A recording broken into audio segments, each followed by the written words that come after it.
बातमी विरारमधून. विरारच्या विवा महाविद्यालयामध्ये लव्ह जिहाद प्रकरण. मुलींबाबतच्या अश्लील कमेंट या व्हायरल केल्या गेल्या. नवरात्रोत्सवाला गालबोट लावण्याचा प्रयत्न केला गेलाय. लव्ह जिहादला बळी पडू नका असं सामाजिक संघटनेकडून तरुणांना आवाहन केलं गेलंय. विरारच्या विवा कॉलेजमधील प्रकारावरून नव्या वादाची शक्यता आहे. गरब्याआडून लव्ह जिहाद सुरू असल्याचा आरोप हा केला गेलाय. भाजपा युवा मोर्चा प्रदेश सचिव अशोक शेळके यांनी हा गंभीर आरोप केलाय.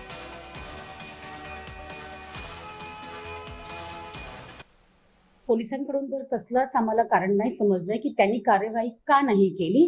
पण कदाचित त्यांच्या जे काही नॉर्म्स असतील, त्यांचे जे काही नियम अटी असतील, त्या अनुषंगाने त्यांनी कारवाई जरी नाही केली तर शैक्षणिक संस्था आमची आहे आणि ह्या संस्था जसं मॅडम म्हणाल्यात की शिक्षण देण्याची संस्था आहेत. आम्हाला देखील जर समजलं असेल तर त्या मुलावरती उपयुक्त ती कारवाई संस्थेकडून पण करण्यासाठी आम्ही पण इथे आहोत. आणि मग ती कारवाई झाली की तो एक मेसेज जाणार सगळ्याच मुलांपर्यंत की अशा कुठल्याच गोष्टीमध्ये त्यांनी कुठलाही सहभाग नाहीच घ्यायला पाहिजे. आणि जर त्यांना कळलं या गोष्टींबद्दल तर त्यांनी लवकरात लवकर येऊन आम्हाला देखील सांगावं, अशी आम्हाला मुलांकडे पण आव्हान आहे. ही घटना घडली अत्यंत वाईट आहे. पण तत्पूर्वी मी सगळ्यांना नवरात्रीच्या शुभेच्छा देईन. ही घटना अत्यंत वाईट आहे. मानसिक विकृतीतनं ही घटना घडलेली आहे आणि पोलिसांनी 3 दिवस झाले कारवाई केली नाही. ही कारवाई आम्ही दिलेली आहे त्यांच्याकडे. आज 3रा दिवस आहे. आमचे लोक अजूनही पोलीस स्टेशनला बसलेले आहेत. पण पोलिसांकडनं जोपर्यंत काही कारवाई होत नाही कायद्याच्या अंतर्गत तोपर्यंत आमचे हात बांधलेले. तर ही